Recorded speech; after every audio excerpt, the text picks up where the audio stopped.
नमस्कार, India news Haryana पर आपका स्वागत है। मैं हूं आपके साथ हेमंत कुमार। चलिए खबरों की शुरुआत करते हैं। यूपी का चर्चित गैंगस्टर विकास दुबे का एनकाउंटर कर दिया गया है। कानपुर शूटआउट का मुख्य आरोपी विकास दुबे को पिछले 7 दिनों से पुलिस अलग अलग राज्यों में तलाश कर रही थी और आखिरकार 8 पुलिस वालों की हत्या के बाद से ही विकास दुबे फरार चल रहा था। विकास के दूसरे साथियों को पुलिस ने मुठभेड़ में ढेर कर दिया था। हालांकि विकास पुलिस के हाथ नहीं आ रहा था। पुलिस के फरीदाबाद में उसे स्पॉट किया गया था और उसके बाद विकास को मध्य प्रदेश के उज्जैन महाकाल मंदिर से गिरफ्तार किया गया। उज्जैन से गिरफ्तारी के बाद मध्य प्रदेश पुलिस ने विकास दुबे को यूपी के लिए एसटीएफ को हैंडओवर कर दिया था। यूपी एसटीएफ की टीम ने जैसे ही कानपुर के पास पहुंची तभी गाड़ी का एक्सीडेंट होना बताया गया है। जिस गाड़ी का एक्सीडेंट हुआ उसी में विकास यादव कहा जा रहा है विकास दुबे बैठा हुआ था। पुलिस का कहना है कि गाड़ी के एक्सीडेंट के बाद विकास दुबे ने पुलिसकर्मी की पिस्टल छीनकर भागने की कोशिश की और तभी एरिया कॉर्डन ऑफ किया गया और एनकाउंटर में उसे मार गिराया गया। हालांकि जो पुलिस की कहानी है उसे लेकर के कई सवाल खड़े हो रहे हैं। अब इस मामले को लेकर विपक्ष भी लगातार हमलावर है। वहीं प्रत्यक्षदर्शियों ने कहा कि किसी गाड़ी का एक्सीडेंट नहीं हुआ था।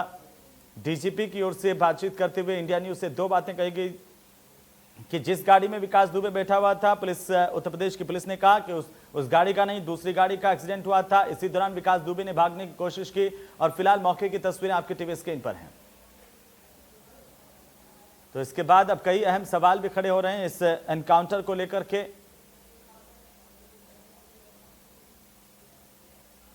तो चर्चित गैंगस्टर विकास दुबे का एनकाउंटर कर दिया गया है और यहां से उसे घायल हालात में हैलेट हॉस्पिटल ले जाया गया, जहां पर डॉक्टर्स ने उसे मृत घोषित कर दिया। सबसे बड़ा सवाल यह भी है कि जब एनकाउंटर की बात की जा रही है तो बाकी कितने लोग उस एक्सीडेंट में घायल हुए थे, उनकी कोई जानकारी सामने नहीं आई। किन किन लोगों को चोटें आई उसकी कोई जानकारी सामने नहीं आई। जब विकास दुबे को अस्पताल ले जाया गया तो इस पर भी सवाल है कि विकास दुबे को अकेले हैलेट के अस्पताल क्यों ले जाया गया, बाकी लोग कहाँ थे। आखिरकार अचानक से एक नाके पर मीडिया कर्मियों को आगे जाने से क्यों रोक दिया गया, जिसके बाद ही ये एनकाउंटर की बात सामने आ रही है। और ये पूरा जो घटनाक्रम हुआ वो इस वक्त सवालों के घेरे में है। लेकिन फिलहाल विकास दुबे को मार गिराया गया, उसका एनकाउंटर कर दिया है उत्तर प्रदेश एसटीएफ की टीम ने। अब इसे लेकर के कई तरह की बातें सामने आ रही है। फिलहाल पुलिस की ओर से जो जानकारी दी गई है उसके मुताबिक कानपुर शूटआउट का मुख्य आरोपी एनकाउंटर में ढेर हुआ है। उसने भागने की कोशिश की और इसीलिए पुलिस को उस पर फायर करना पड़ा। जवाबी कार्रवाई में उसको गोली लगी और उसकी मौत हो गई। तो विकास दुबे मार गिराया गया। कानपुर शूटआउट में 8 पुलिसकर्मियों की मौत हुई थी।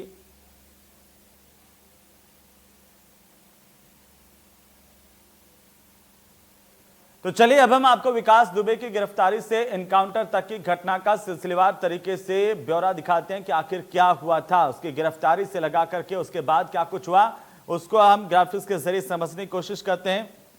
उज्जैन के महाकाल मंदिर में विकास दुबे गया था, वहां पर महाकाल के दर्शन किया और फिर खुद बताया कि मैं कानपुर वाला विकास दुबे हूं। उसके बाद पुलिस वहां पर पहुंची और उसको अरेस्ट किया गया। कानपुर टोल पर मीडिया की गाड़ी को रोक दिया गया। कानपुर टोल से एसटीएफ का काफिला आगे बढ़ गया, लेकिन बड़ा सवाल कि आखिर वहां मीडिया को क्यों रोक दिया गया। आगे बढ़ते ही एसटीएफ की एक गाड़ी की पलटने की बात है। इस गाड़ी में विकास दुबे मौजूद था। इसे भी लेकर के 2 तरह की बातें आ रही हैं। जख्मी विकास को पुलिस अस्पताल ले जा रही थी, यह भी बात सामने आई और इसी दौरान पुलिस की ओर से कहा गया कि मौका देखते ही पुलिस से विकास ने पिस्टल छीन ली।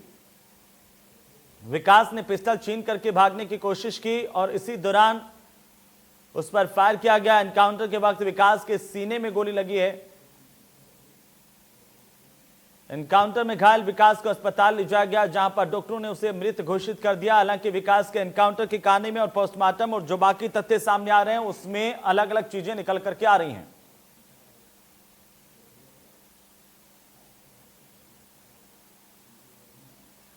तो चलिए आगे बढ़ेंगे। पानीपत से बड़ी खबर है। मामूली सी बात को लेकर के एक युवक के साथ मारपीट की गई और इसी दौरान पीट कर उसकी हत्या करने की जानकारी मिल रही है। सरपंच परिवार समेत कई लोगों पर हत्या के आरोप हैं।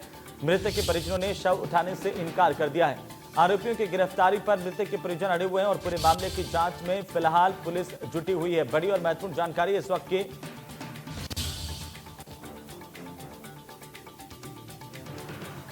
तो आरोपियों की गिरफ्तारी को लेकर के जानकारी जो मिल रही है उसके मुताबिक हम आपको बता दें कि सत्या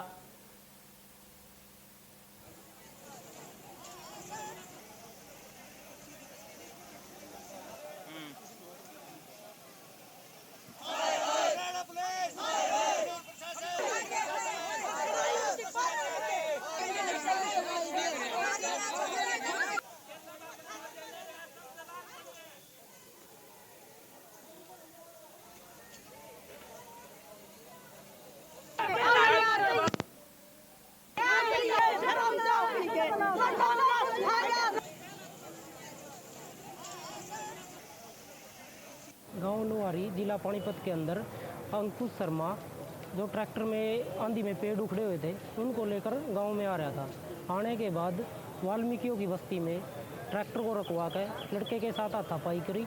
हाथापाई करने के बाद लड़के का बाप और उसका बड़ा भाई आ गए। आने के बाद वो अपने लड़के को घर में लेकर चले गए थे। घर में लेकर चलने के बाद उसको करीब 1.5 घंटे तक अंदर ही बैठे रहे। वो पुलिस के पास फ़ोन कर दिया था। 1.5 घंटे तक इसराना की पुलिस नहीं पहुंची। SHO से बात हो ली थी फ़ोन पर, वो फिर भी नहीं पहुंचे। नहीं उन्होंने उसके मकान के दरवाजे को खुलवा कर बाहर निकाल लिया। निकालने के बाद वो लड़का कल्ला दोबारा फिर पकड़ लिया उन्होंने। वहीं लड़के को डंडे, गंडासी, तेज़दार हथियार और ईंट पत्थर मार मार कर लड़के को वहीं ख़त्म कर दिया।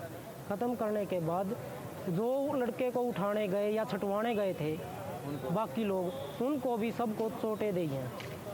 तेज़दार हथियार भी मारे हैं, ईंटें भी मारी हैं। जो बाइक थी वहाँ बाइक भी तोड़ दी। 2 ट्रैक्टर थे, ट्रैक्टर भी तोड़ दिए। मकान के अंदर जो डांगर थे, डांगरों को भी पिटा। जो लेबर वाले जीरी लगाने के लिए आए थे उनके साथ भी हाथापाई करी है।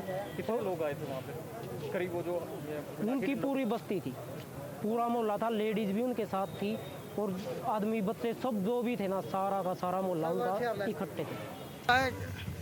रात को ये 2 परिवारों का आपस में झगड़ा हो गया था। कल समाज और पंचायत हुआ जिसमें 3 आदमी हुए थे टोटल, के बीच में एक बंदा एक्सपायर हो गया जो अभी जेड हाउस में रखा है। जैसे ही परिजन का जो भी कंप्लेंट नहीं उसके साथ किताब होगी।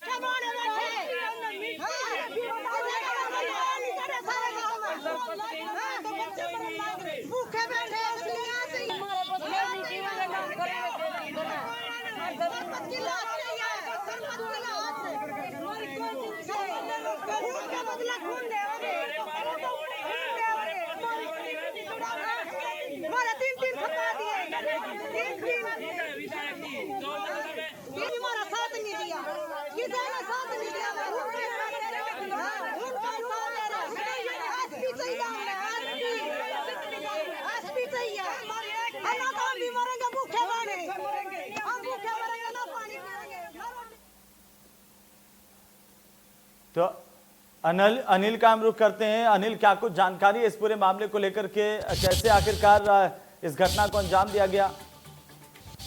जी देखिए हेमंत, मैं आपको बताना चाहूंगा पानीपत के इसराना हल्के के गांव लोहारी की यह घटना है, जहां पर परिजनों ने जो जानकारी दी है उसके मुताबिक मैं आपको बता दूं, गांव लोहारी में एक ट्रैक्टर ट्राली को लेकर जो ये युवक था ये जा रहा था। तो परिजनों का यह भी आरोप है कि ये एक साजिश के तहत किया गया है, क्योंकि जिस बस्ती से ये जा रहा था वहां पर करीब 1 दर्जन से अधिक लोग थे। उसमें जो सरपंच का परिवार है वो भी शामिल था और उन्होंने इस युवक पर लाठी डंडों व तेजदार हथियारों से हमला कर दिया, जिसके कारण ये गंभीर रूप से घायल हो गया और डॉक्टरों ने इसे मृत घोषित कर दिया। लेकिन उसके बाद हैरान करने वाली बात यह है कि पुलिस द्वारा अभी तक जो आरोपी हैं, परिजनों ने जो शिकायत दी है उसके आधार पर किसी भी आरोपी को अभी तक गिरफ्तार नहीं किया है, जिसके चलते परिजनों ने पानीपत के सिविल अस्पताल में जमकर हंगामा किया और पुलिस के खिलाफ नारेबाजी भी की। और यहाँ तक कि उन्होंने कहा कि अगर आरोपियों को जल्द गिरफ्तार नहीं किया तो वह रोड जाम भी करेंगे और जब तक आरोपी गिरफ्तार नहीं होता तब तक शव को नहीं उठाएंगे।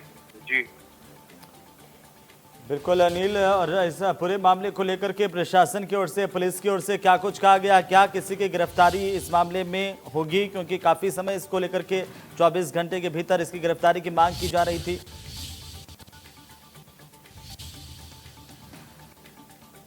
हंगामा हुआ तो भारी पुलिस दल इसराना से DSP और पानीपत से भी पुलिस बल मौके पर पहुंचा और कहीं ना कहीं भीड़ को जो काबू करने में लगे हुए हैं। और पुलिस का आश्वासन यही है कि वह जल्द आरोपियों को गिरफ्तार करेंगे। जी चलिए, बहुत बहुत शुक्रिया अनिल तमाम जानकारी के लिए। तो फिलहाल इस पूरे मामले को लेकर के पुलिस जुटी हुई है। अगली खबर का हम रुख करेंगे। घरौंडा में युवक के लापता होने के मामले ने अब तूल पकड़ लिया है। पुलिस थाने के बाहर परिजनों समेत ग्रामीणों का हंगामा भी देखने को मिला। कुछ युवकों पर जतिन नामक इस युवक को नहर में धक्का देने के आरोप है। आरोपियों पर कार्रवाई की मांग कर रहे परिजन और लगातार हम आपको बता दें कि पिछली 1 जुलाई से ही जतिन लापता है। उसी को लेकर के लोग आक्रोशित है और जतिन के बारे में जानकारी की मांग कर रहे हैं। दरअसल उन्होंने पुलिस से भी गुहार लगाई और उनका आरोप है कि पुलिस ने उनकी सुनवाई नहीं की। लापता जतिन का कोई अभी तक पता नहीं चल पाया है। घरौंडा में युवक के लापता होने के मामले को लेकर के अब लोगों का आक्रोश सामने आ रहा है और तस्वीरें हम आपको दिखा रहे हैं किस तरह से लोग सड़कों पर उतरे, इस पूरे मामले को लेकर के मांग की है। पुलिस थाने के बाहर परिजनों समेत ग्रामीणों ने हंगामा किया, प्रदर्शन किया है। पुलिस पर भी आरोप लगाए हैं कि उनकी सुनवाई नहीं की जा रही।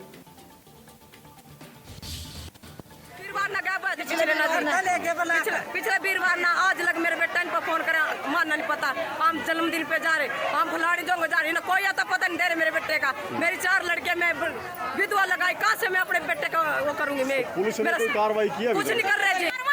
मेरे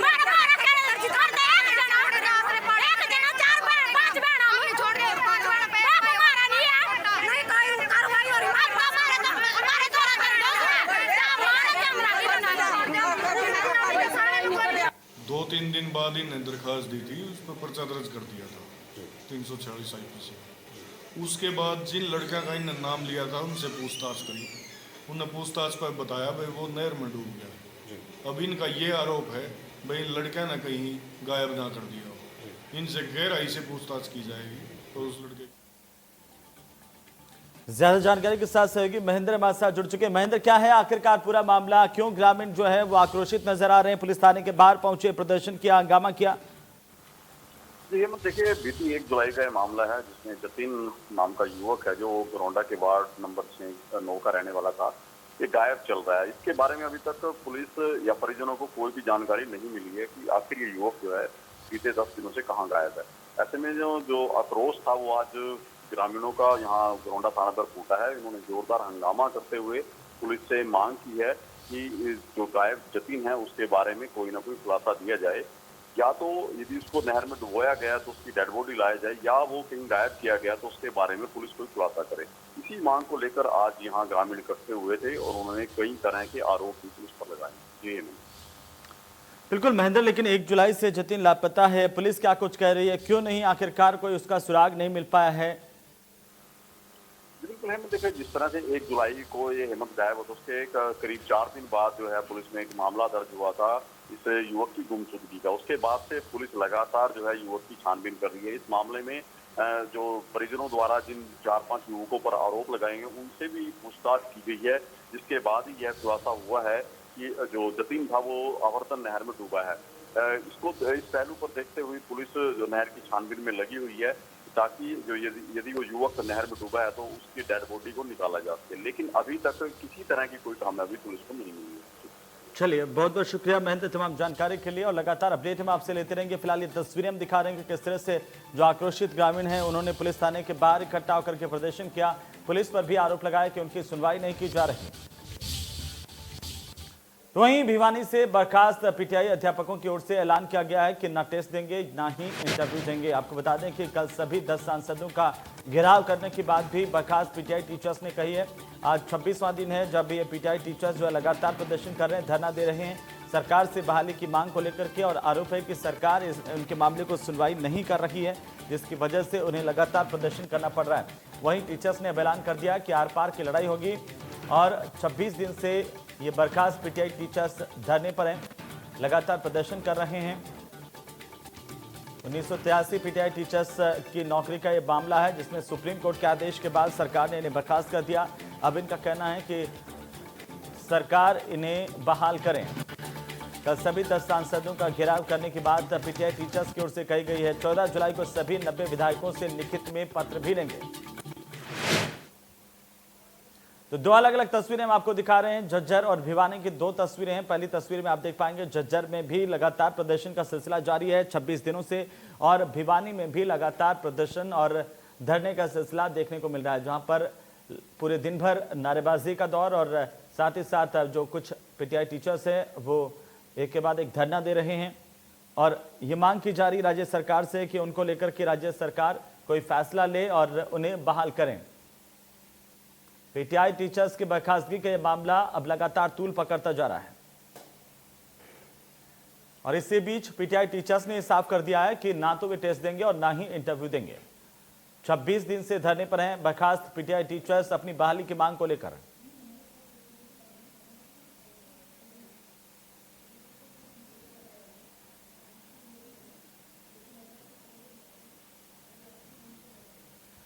वहीं कुरुक्षेत्र के सांसद नायब सैनी ने कांग्रेस के नेता रणदीप सुरजेवाला पर निशाना साधा और कहा कि कांग्रेस सरकार के घोटालों का खामियाजा पीटीआई के टीचर्स भुगत रहे हैं। सैनी ने कहा कि मुख्यमंत्री मनोहर लाल ने सभी कर्मचारियों के हितों का ख्याल रखा है। सैनी ने अभय चौटाला पर भी हमला बोला और कहा कि प्रदेश की जनता कांग्रेस और अभय चौटाला की सरकार से थक चुकी थी। रणदीप सुरजेवाला इधर उधर की बात करते हैं, वो इस जिला से हैं, यहाँ से वो विधायक भी रहे हैं और उस सरकार के अंदर वो प्रमुख भूमिका में थे जिस सरकार के अंदर उन पीटीआई टीचर्स को भर्ती किया गया है। और आज उनकी गलतियों के कारण, चाहे वो सुरजेवाला है चाहे भूपेंद्र सिंह हुड्डा है, उन लोगों की गलतियों का खामियाजा वो टीचर्स भुगत रहे हैं। उन गलतियों का खामियाजा हमारे गेस्ट टीचरों ने भुगता है, परंतु उन गलतियों का खामियाजा जो हमारे पुलिस के कर्मचारी थे उन्होंने भी भुगता है। परंतु अभय चौटाला के पल्ला तो कुछ है नहीं है, वो कहाँ की सहावा में बात कर रहा है। उसकी सरकार भी हरियाणा प्रदेश की जनता ने देखी है, अकेला व्यक्ति है वो प्रदेश की जनता को गुमराह करता रहता है। उसकी मंशा है, क्योंकि पीछे भी जो शासन रहा है कांग्रेस और इनेलो का, वो ज्वाइंट सरकार चलती थी, चेहरे बदलते थे, नीतियाँ नहीं बदलती थी। उनकी सरकारों में नीतियाँ सेम रहती थी, लोगों का विश्वास इन लोगों से उठ चुका था और जब लोगों का विश्वास उठा तो आज ये हालात उन लोगों के सामने है, चाहे वो कांग्रेस पार्टी है चाहे INLD। तो वहीं कोरोना संकट और लगातार हो रही बारिश के चलते महंगाई चरम पर पहुंच रही है। भिवानी में सब्जियों के दाम आसमान को छू रहे हैं, लेकिन इसका फायदा किसानों को नहीं मिल पा रहा। किसानों का यह कहना है कि आज भी उनका टमाटर 5 रुपए प्रति किलो भी नहीं बिका है, लेकिन अब मंडी में टमाटर का रेट 50 रुपए प्रति किलो पहुंच चुका है और ऐसे में आलू, प्याज, भिंडी के दाम भी आसमान पर पहुंच चुके हैं। वहीं लहसुन अब मंडी में 100 रुपए प्रति किलो के हिसाब से बिक रहा है। कोरोना महामारी और दूसरी तरफ पेट्रोल डीजल की महंगाई, जी हाँ, अब सब्जियों पर भी उसका असर दिखना शुरू हो चुका है। बात अगर टमाटर की करें तो टमाटर जो है उसकी लाली अब पानी निकालने लगी है। लोग बेहद परेशान हैं और सबसे पहले बताएंगे कि भाव पहले क्या थे और आज क्या भाव हैं। भिवानी की सब्जी मंडी में इस वक्त मौजूद है। यहाँ पर जो मासाखोर बैठते हैं, जो यहाँ पर अक्सर सब्जियां बेचते हैं, उनसे बात करेंगे कि पहले क्या भाव थे और आज के परिप्रेक्ष्य में अगर बात की जाए किस तरह के भाव हैं। मैं आपसे बात करूँ, सर आपका नाम क्या अंकल जी? सूरजवान। सूरजवान जी, कितने साल से यहाँ पर जो आप 20 साल से काम करते हैं। टमाटर की बात करें, क्या महंगाई की जो मार आजकल देखी जा रही है? अपना लोकल टमाटर खत्म होने के बाद धीरे धीरे ये महंगा होता जाता है। इस टाइम शिमला का टमाटर आता है, क्यों पहाड़ी इलाके का टमाटर है इसलिए ये महंगा रहता है। क्या भाव आजकल बेचते हैं? आजकल ये 40 से लेके 50 रुपए किलो, 60 रुपए किलो तक भी बिक रहा है टमाटर। पहले क्या भाव देते थे? पहले कुछ दिन पहले 20 था, उससे पहले कई दिन 10 रुपए किलो था जब लोकल टमाटर चलता था। अब तेज है। तो वजह यही है कि महंगाई की भी कोई मार हो? हाँ, महंगाई की मार है। पेट्रोल डीजल महंगा हो गया, किराए महंगे हो गए, इसलिए महंगा है। सब्जियों की बात करें वो कितनी महंगी है? दूसरी महंगी तो 5-4 रुपए किलो का ही फर्क है, बाकी वही भाव है। घिया 20 रुपए किलो है, भिंडी तेज है, भिंडी 30 रुपए किलो है। सूरजवान जी, जिनका साफ तौर पर कहना है कि महंगाई की मार जो है इन सब्जियों पर भी इन दिनों देखी जा रही है, क्योंकि टमाटर जो 50 रुपये धड़ी यानी 5 किलो टमाटर वो 50 रुपये का मिलता था, वही टमाटर आज 50 रुपये प्रति किलो, 60 रुपये प्रति किलो के हिसाब से बिक रहा है। तो कहीं ना कहीं महंगाई की मार पड़नी। और अगर घर की रसोई की बात करें, आलू, प्याज, टमाटर, ये वो चीज़ें होती हैं जो ज़रूरी होती हैं। टमाटर जो है काफ़ी महंगा हुआ है, 50-60 रुपये किलो के हिसाब से। टमाटर तो जी नहीं खरीद नहीं रहे। खरीदा रहे 50 रुपए किलो देंगे को नहीं काट पहले क्या भाव लेते थे? 10 रुपए किलो 10 रुपए सस्ता मिलता था पहले। जमा सस्ता तो अभी फिर खरीदना बंद कर दिया, कम कर दिया खरीदना? खरीदना बंद कर दिया जी। नींबू खाओ 50 रुपए किलो 50 रुपए किलो के हिसाब से नींबू की अगर बात करें, हालांकि जो विटामिन सी की बात की जाती है, खट्टी चीज़ें खाने के लिए सलाह भी दी जाती है। कोरोना वायरस से अगर संक्रमण के खतरों को रोकना है तो टमाटर भी उनमें एक बताया जाता है, और इस वजह से लोगों ने खरीदना तक कम कर दिया है। ताई आपसे बात करूंगा मैं, टमाटर जो है काफी महंगा मिल रहा है। बहुत महंगा मिल रहा है, हम तो खाते नहीं, आधी बीमारी आती है, हम नहीं लोग खाते, टमाटर मना कर रखी। टमाटर खाना ही लोगों ने बंद कर दिया है, और वजह उसके पीछे यही बताई जा रही है कि महंगा हो रहा है। और तमाम लोग, मैं आपसे बात करूंगा, मैं क्या बोलूँ नहीं था बाबूजी, मैं बोलूँ नहीं था। क्या टमाटर जो काफी महंगा बेचा जा रहा है, वजह क्या इसके पीछे? पीछे महंगा आ रहा है ना। पीछे कितना आता है, किस दाम से आता है? 30-35 रुपए लोग थोक में पड़ जाता है टमाटर, तो इस वजह से महंगा आ रहा है। अगर प्याज की बात करें, प्याज क्या भाव? प्याज 13 रुपए किलो है, 16-15 रुपए बिक्री है। आलू 21 रुपए किलो है थोक में, 24-25 बिक रहा है। तो टमाटर ही महंगा है। हाँ, टमाटर ही महंगा है। हरी मिर्चों की बात करें, हरी मिर्च बिकती नहीं है, लेते ही नहीं लोग। क्या भाव है? 10 रुपए किलो है, 15-20 बेच रहे हैं। सबसे ज्यादा टमाटर की बात, तो टमाटर को ले और टमाटर पे महंगा है, टमाटर ही महंगा है। लोग ले भी रहे हैं महंगा। हाँ ले रहे हैं, ले रहे हैं। क्या आप क्या भाव बेच रहे हैं? 40 रुपए 35 रुपए, दो रेट है, 40-35। 35-40। और अच्छे टमाटरों की अगर बात करें, वो 50 से 60 रुपए उनकी कीमत मुकर्रर की गई, वो उस हिसाब से यहाँ पर जो है दिए जा रहे हैं। जी बताएं, जी बताएं, क्या भाव? सब्जियों के दामों की बात करें, क्या क्या सब्जी बढ़ी है? सारी सब्जी बढ़ रही है। अब तो भिंडी भी तेज हो रही है, टिंडा भी तेज। भिंडी पीछे 30 रुपए किलो 30 आती है, 30 से बेचनी पड़ती है। टिंडा सुबह लोकल आ रही है भिंडी? हाँ लोकल भिंडी है, लोकल टिंडा है। ये क्या भाव है? टिंडा क्या भाव है? टिंडा 40-45 आ रहा है, सुबह 60-50 बिका है, बाद में बाहर की 40। जो सब्जियां आ रही है वो कितनी महंगी है? नहीं, बाहर की सब्जी तो लगभग ये टमाटर है, ये है, अदरक है, ये सब अपने उसी रेट पे है। टमाटर तेज है, बाकी ये चीजें भी महंगी होगी। हाँ ये चीजें क्यों हुई है? ये क्योंकि मौसम खराब था, जो पहले गर्मी थी, अब बूंदाबांदी होगी तो फसल खराब होती है, तो उसके बाद नई फसल तब आती है जब अच्छी तरह बारिश नाम हो क्या है जाती सर है। आपका? मेरा नाम राजमोहन शास्त्री है। राजमोहन शास्त्री जी, जो कि मंडी में मासाखोर का काम करते हैं। साफ तौर पर देखा जा सकता है हरी सब्जियों पर भी मार पड़ी है, और उसके पीछे वजह ये बताई गई है कि जब मौसम खराब होता है, पहले गर्मी थी, गर्मी के बाद जब बूंदाबांदी हुई, बारिश हुई, बारिश के बाद जब फसलें खराब होती हैं, निश्चित तौर पर जब आवक कम होगी तो उसकी कीमत भी बढ़ेगी। वीडियो जर्नलिस्ट सुमित अवस्थी के साथ रवि जांगड़ा, इंडिया न्यूज हरियाणा। तो चलिए खबरों में फिलहाल वक्त एक छोटी सी ब्रेक का, जल्द होगा।